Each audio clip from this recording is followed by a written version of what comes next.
Electrocast. Hold on to your butt. Come on, sucker.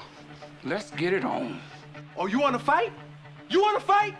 I do not entertain hypotheticals. The world as it is vexing enough.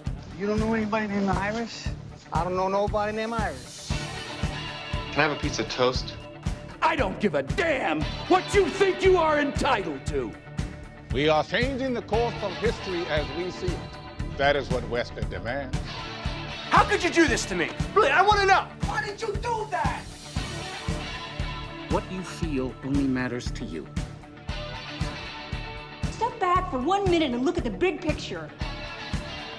And that's all? No, not for the real fire. We offer you a bond, a family that very few can understand. Help me. Help you. And don't do drugs. Or Whatever Movies with Wesley and Iris. What up and welcome to Or Whatever Movies. I am your co-host Iris and I am here with my older brother, Wesley. Today we're talking a movie from 1988, Action Jackson. So this one wasn't on your radar at all, I'm guessing. Not for 36 years. I mean, there was probably a period in the late 80s where I watched this movie every day for a year, and then I haven't watched it since. Oh, so you do remember it? I do remember it, and when I watched it for this review, there were some moments, some inflections of dialogue that just were like a portal to the past for me. It was weird. Well, we had mentioned Carl Weathers in our Predator review not too long ago, and this was sort of Carl Weathers' Bill Paxton Twister role, where he had played characters in many, many notable movies and sort of was regarded as having his shot now. He was on the set of Predator with Joel Silver, who we talked about for The Nice Guys. And so Joel Silver produced Predator and was talking to Carl Weathers about his love of blaxploitation films. And Carl Weathers was like, I'm going to blaxploit that and try to get a movie out of it. And Joel Silver's like, yeah, come up with something. Let me know. We'll do it. So Carl Weathers conceived of the Action Jackson character and outlined it.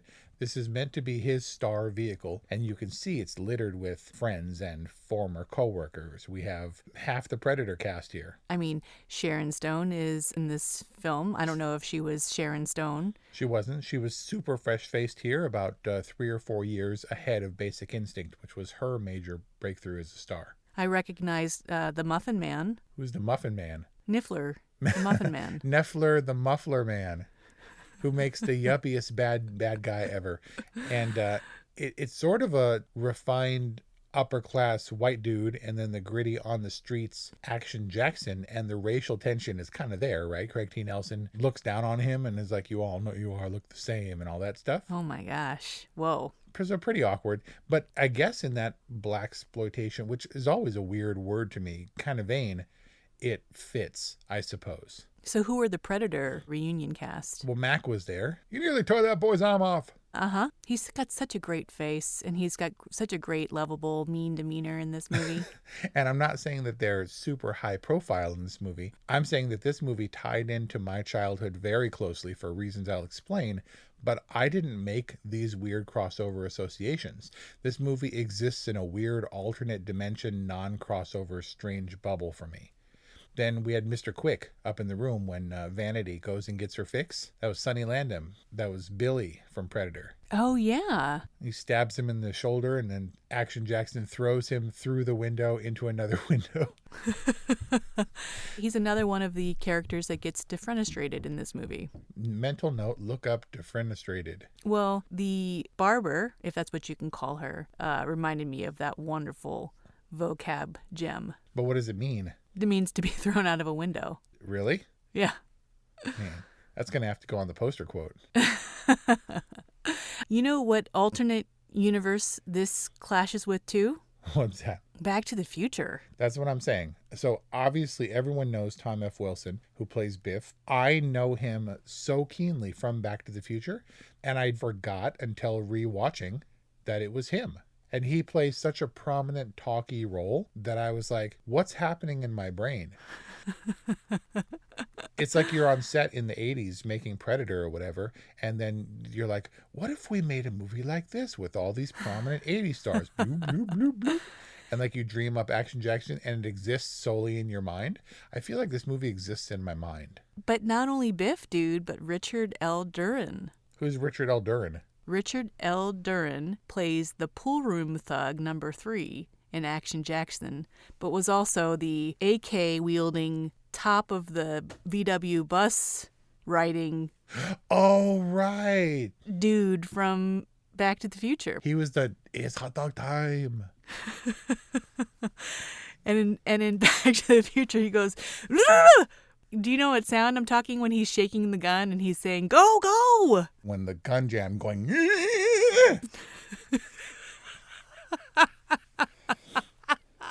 That's exactly. Go! That is the noise. That was exactly the noise I was trying to make.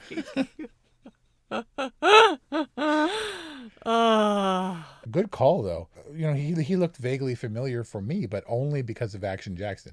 Speaks to the power of Robert J. Norton's acting ability. What was his name? Richard L. Duran. But yeah, because you've got the Tony Moretti character, I guess his name is obviously like his image is seared into my mind from having watched Goonies over and over again, which we have to review. Robert Davi? Yeah. Yep. All the pieces are in place, it seems, right? Yeah, but are you suggesting that all the pieces are in place, but this movie somehow doesn't work? I don't know, man. I thought it was review proof, and I'm finding that was not the case upon this reviewing. This is the way I came to Action Jackson and why it stands out in my mind. Mom and Dad have always been fond of swap meets, and the elevated beach cities form of those swap meets are those weird, like, street fairs. You remember those? Yeah. Remember that magic wand you got? The wooden stick, the wooden dowel with the crystal ball on top? Yeah. Yeah, I stole that from one of those, I think it was Redondo Beach street fairs that happened in the late 80s. And I honed my thievery skills where I like turned a certain way and slipped it into my jeans or slipped it up my shirt and under my arm or something. So I'm wandering around one of those marketplaces and I came across a VHS dealer. And even then, in the late 80s, movies were definitely my thing. Had no clue, but when he turned away, I snatched a VHS and it turned out to be Action Jackson. Didn't even know what it was. I wondered how that made it into our collection because Mom and Dad were pretty selective about what they actually purchased. We had a big collection of movies we ripped off the TV. Right, so it's not like parental controls. No. It's what Mom and Dad were willing to pay for because we watched anything and everything. Everything. And our purchase collection consisted of like Batman, the Michael Keaton Batman, and Cinderella, and like Night of the Living Dead or something, but I think everything else pretty much was ripped. So Action Jackson ended up in our collection, and I watched that movie continuously. And in a way, because I did not have access to the high-profile movies like Predator or Terminator 2 a little bit later on, or even Back to the Future, I walked my 8-year-old butt to the movie theater 6 times to see Back to the Future. So I think that stands against your Titanic as all the more monumental because I was 8 and I had to walk a mile to the movie theater in Hawthorne. By yourself? Yeah, or whoever would go with me. Where were Mom and Dad? I have no idea. Where were Mom and Dad when I was stealing and watching Action Jackson? So I watched that movie repeatedly. It was my very first continual access to boobies, and which I'm sure Joel Silver was happy about.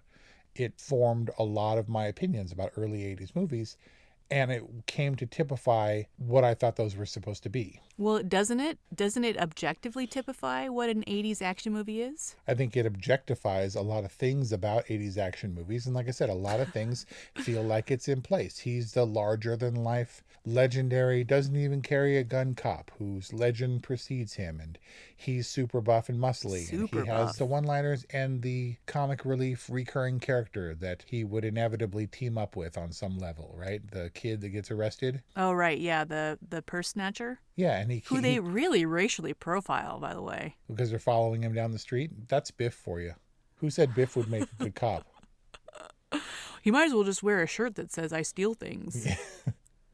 What? And he was lurking along the avenue or whatever. I don't know. My point is everything was in place. It feels very much like a late 80s action movie of quality, including the yuppie scum supervillain. And then when I watched it again, I was like, man, this is not It is exactly what I remembered it. It just didn't come together in the same way.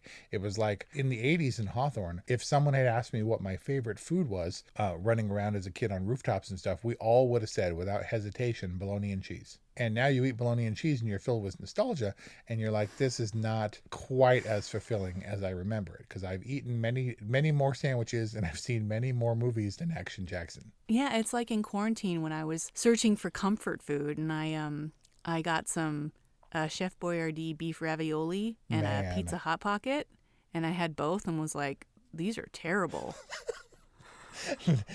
Action Jackson, the pepperoni hot pocket of 80s blaxploitation movies. So I got the sense that this was a throwback to blaxploitation films, but through the lens, literally the lens of a white dude, of Joel Silver, who maybe doesn't exactly know what that means. But then again, I'm not exactly sure I know what that means. I just saw that term bandied about, and I never regarded it as such because I didn't have context.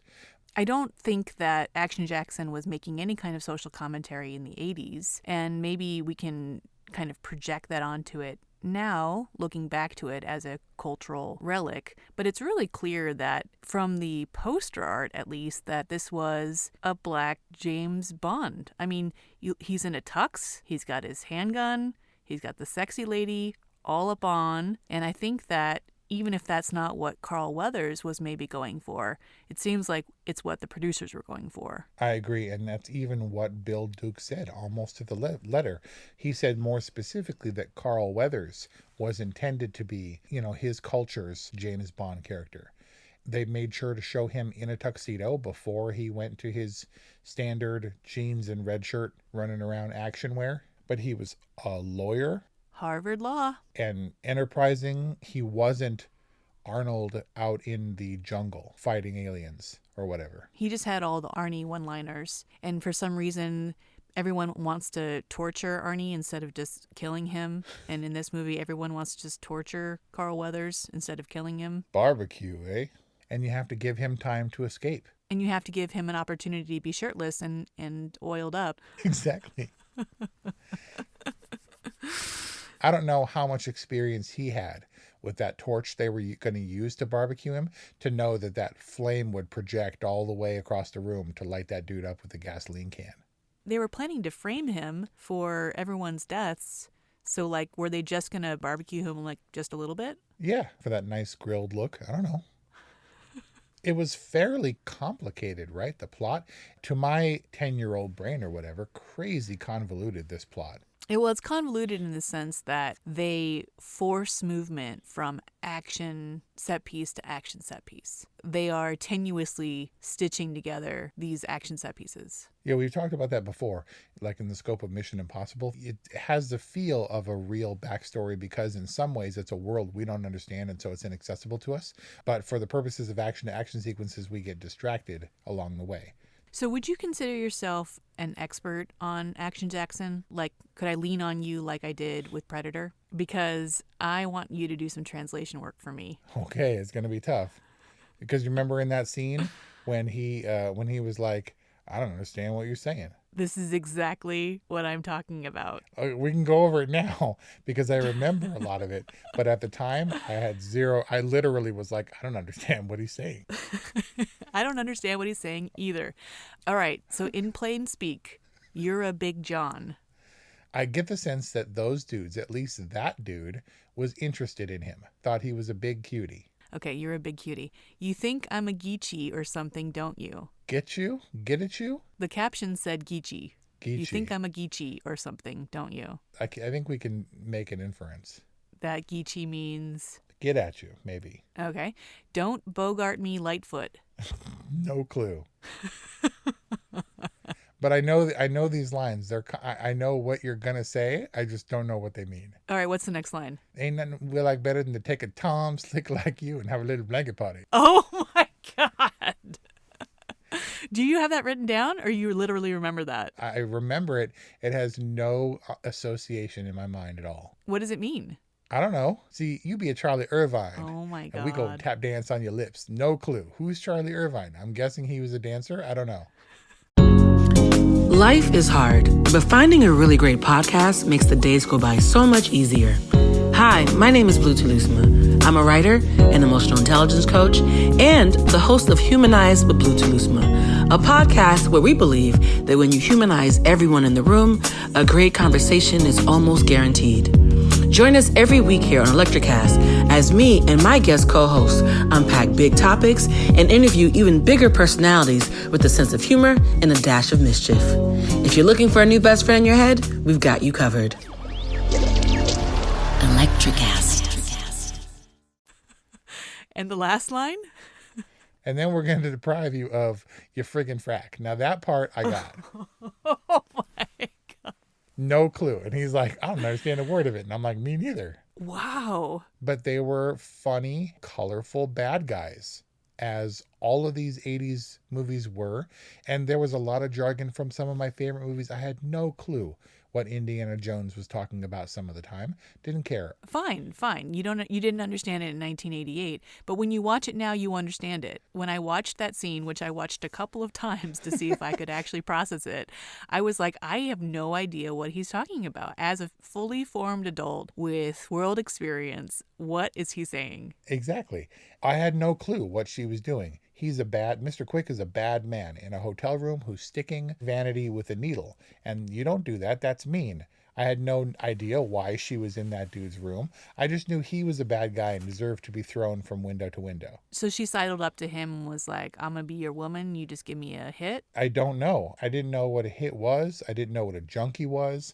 I was probably too young to watch this movie because the casualness with which Vanity pulls out her boobs in the nightclub was shocking to me. And I probably wore that part of the tape thin. It was so casual and it was so obviously meant for adults on one level or another that I didn't understand much of this movie. And that's my point. Coming to it now, as a full-blown adult, I understand it, but that doesn't mean it comes together in the way that I expected it to as a fully fleshed out, solid 80s action movie. It kind of fell short for me. Really? Because it feels really true to its historical context and really true to its name. That scene with the bad guys wasn't good. His escape, Vanity popping in and saying, he was more oral than Oral Roberts, which I also didn't understand, and him feigning religious insanity when he had he wasn't preachy when he walked in looking for Papa Doc. Who was Papa Doc? I don't know, but he was sent in there to go get him, and I didn't understand why his balls were in a jar, but that escape was completely implausible. Like it had all the pieces, but none of it was really justified. It was cool, and the action scenes were good. Craig T. Nelson, I never watched Coach, but he was Neffler the Muffler Man, and him being a bad guy was super unlikely, but I was all into butterfly knives, and that dude had the butterfly knife, and I repeated those guy with no arms and legs jokes ad nauseum. Oh yeah, those were a hit. The butterfly knife guy, he must have had like a cache of butterfly knives because every single time he sticks somebody, they go out a window or over a boat. And I loved those, but they were hugely unbalanced. They were meant to look cool and to be stabby, not to throw. No one's ever thrown butterfly knives. And that guy did it with laser precision every time. He really did. The cadre of invisible swordsmen, or what were they called? The Invisible Men. Who left a sea of destruction in their wake. They were all pro and in their tack gear and whatever. They mostly popped up out of nowhere, but it was totally unnecessary in the cold open, how they bust through the windows. Like they couldn't, it's not like any of these people were prepared for a war. Like they could have walked into the front door and taken that woman and that dude with the least amount of environmental casualty. Yeah, because they could have knocked on the door, right? And been like pizza or whatever.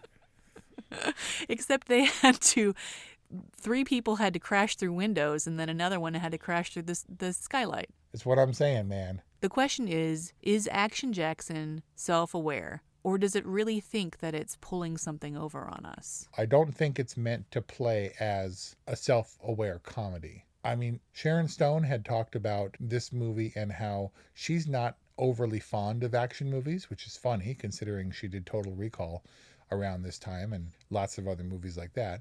But this one is like cartoonish level violence. And she mentioned the punches and stuff, which is true. The punches were like, whoosh. Yeah.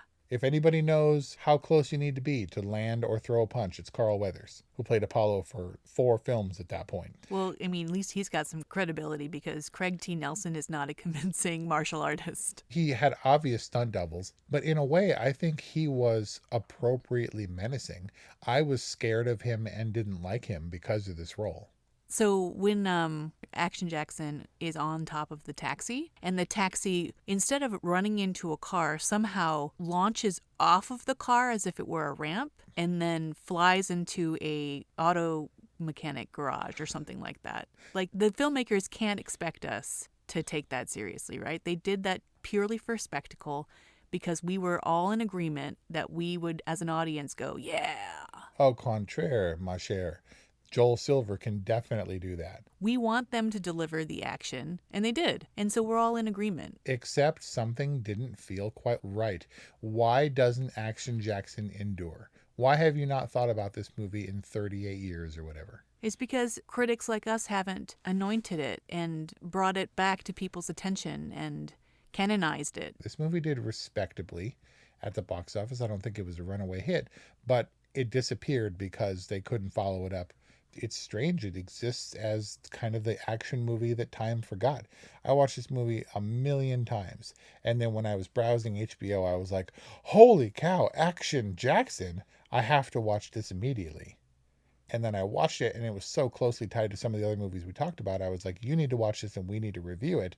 But by the end, I was like, it's kind of disappointing. Like, it doesn't hold up like I remember. And I wanted to talk about it because of the curiosity of that fact. That's what I'm saying, that I went in expecting and maybe even hoping for a campy 80s action movie. And based on that, Action Jackson kind of worked for me. But when I look at the Metascore of 36 out of 100, or I look at the kind of general public star rating on IMDb, 5.5 out of 10, it kind of belies that this movie really isn't very well regarded. It looks like it's been remembered as kind of a mediocre action movie, but it feels like it is what it's supposed to be. In my opinion, there's no cleaner delineation in cinema history for a movie that I regarded so highly as a child, watched and enjoyed so thoroughly that I watched now and thought, it's not just nostalgia that holds this movie up. It really falls apart under scrutiny. It's what I was expecting of The Last Unicorn, only to find that The Last Unicorn is strangely, creepily delightful in an adult context somehow that Action Jackson didn't seem to be. Like, it was satisfying because I remembered it, and action movies are cool, but it hung itself up too much on what it was really trying to present and being just sort of confusing and slightly off-putting in some ways. Like, I didn't love necessarily that the henchman with the glasses in the car that goes sailing into the auto body shop, that he was like, oh yeah, I'm totally fine with my boss who pays my salary assuming that I can pass for Action Jackson in the red shirt and blue jeans because we all look the same. You know, they're like, okay, so what are we going to do? We got the boobies and we got the cars flipping, but now we need, like, what's the finale? And like The Nice Guys, which had a great cast and seemed to have everything in place, for me, it wasn't enjoyable. And if I had gotten a hold of the VHS copy of The Nice Guys when it purported to be set, which was what, in the early 90s or whatever, I would have thought, this is a great movie. Like, I love that movie because I did love Action Jackson, but viewed in an adult context, I didn't so much. And it came down to the same auto-related, I guess, finale, which was equally as fantastic. I clearly remember that sports car. The Halley. The Halley. How amazing it would be to have Delaplane's mansion, to have a stairwell wide enough to drive said sports car up. And then you think of how utterly ridiculous that was. That car made it unscathed into the bedroom, so it could stand there as a set piece to their little karate fight. Yeah, for Action Jackson to be thrown up against it. Kicked against it. Until he decides he's not going to take it anymore. Right? He gets mad. He goes all Hulkster and decides he's now going to fight. He's like energized by the fight. As much as they put into making that action-packed, it is pretty forgettable, that finale. Think of that fight as a microcosm of this movie. He drives a car into the bedroom, I guess because he needed to get up there as quickly as possible. Well, he also needed to get past Cartier. Okay, so he gets up there and then they use the car as a backdrop. It's not really used except to put Carl Weathers' head through the window. But then they do the elaborate fight where it's like, come on, you don't need that. Take me man to man. I'm surprised he didn't take his shirt off. So they throw the guns away and they have the 80s mano y mano knockdown drag out and then grab their guns for the final showdown. Right. It just seemed like a little extra. This movie was a little extra. It's like if you took a Ritz cracker and piled it so high with stuff that it didn't, like, this is kind of a mess. Like, it's not fun to eat. It's kind of a mess. But I mean, I got Ritz. Ritz is a quality cracker and I put all the good stuff on it. What's the matter with the cracker? It's like, it's too much. It's a little bit too much for the cracker. I'm sad to hear you bash Action Jackson. Nobody's seen it. Nobody's going to listen to this review except out of morbid nostalgia curiosity. Nobody's going to be like, oh, you trashed my childhood. I would be surprised if this movie existed for anybody the same way it does for me. Well, I guess we'll find out. What's your rating? Look, not a bad action movie. In fact, I would be so bold as to say that Action Jackson belongs on a streaming service in the back channels, in one of those, did you know Netflix has secret codes, and if you enter in the secret code it unlocks thousands of movies you didn't know were there? That's because they're not high profile and the algorithm isn't feeding them to you based on your taste. But Action Jackson feels like it should exist on every single streaming service as a staple. Right? How is it that I didn't come upon it until now? Would people watch the hell out of it? Yeah.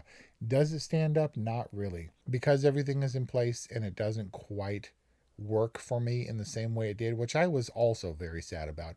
We said on our 100th episode special, available now, that I am always kind of sad when you have to review a movie that you loved that doesn't quite pass the bar. And that's the case for Action Jackson, which I would give a whatever, because no matter how many of the pieces are in place, if it doesn't come together in the right way, it's not a good movie. It's a pretty bad movie that's dressed up to the nines to look like a good movie, and specifically a kind of good movie. I think it's very much what Joel Silver wanted to do for The Nice Guys. He wanted to go back to an Action Jackson era and adhere to all the tropes to make something satisfying and clever and throwbacky while also conforming to contemporary taste. Yeah, but Nice Guys, for which our review is available now, kind of hated it. And for which you gave a nope. Action Jackson does not get a nope, but it does get a whatever, because as much as it is meant to be perfectly in step with the time in which it was released, it's stuck in that time and it just worked okay. And like Troop Beverly Hills, which is my Craig T. Nelson association, it belongs, I think, in the 80s because it doesn't hold up, because it didn't push the genre forward in any way, because it didn't make Carl Weathers a star, because it didn't get a sequel, and almost no one remembers it.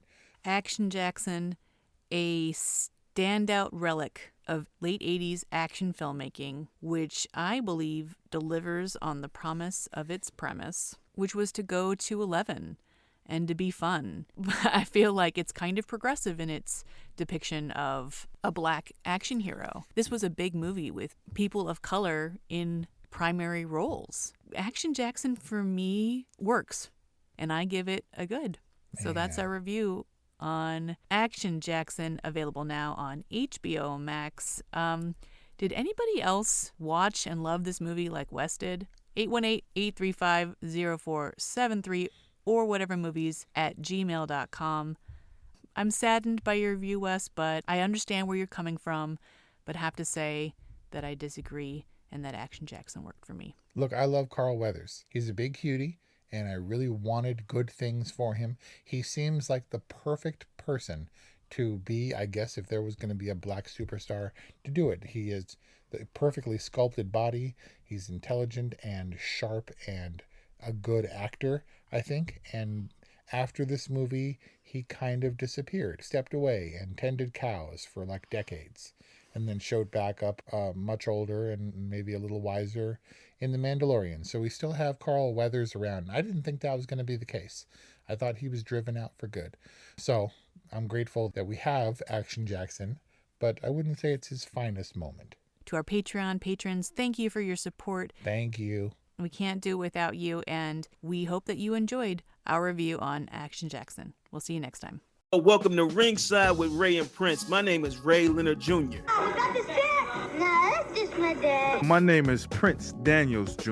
Daniels again with a big home touchdown. On this show, we come to humanize athletes, entertainers, business executives. We're going to see what makes them tick. Tuesdays, 10 a.m. Pacific time on Spotify, Apple, Amazon, and wherever you get your podcasts. We'll see you there. Peace and power. Electric acid. Welcome, explorers of the human experience. This is Let's Talk Soul, and I'm your host, Claudia Monicelli. We're not afraid of the great mysteries of existence here. Soul versus consciousness, we're on it. Spirituality versus science, we've got that covered too. Join us in navigating these profound topics with wisdom, curiosity, and a dash of audacity. Whether you're a spiritual veteran or just starting your journey, Let's Talk Soul is your passport to the unknown. Let's Talk Soul, diving into the depths of the human spirit. Subscribe now wherever you get your podcasts. Electric acid.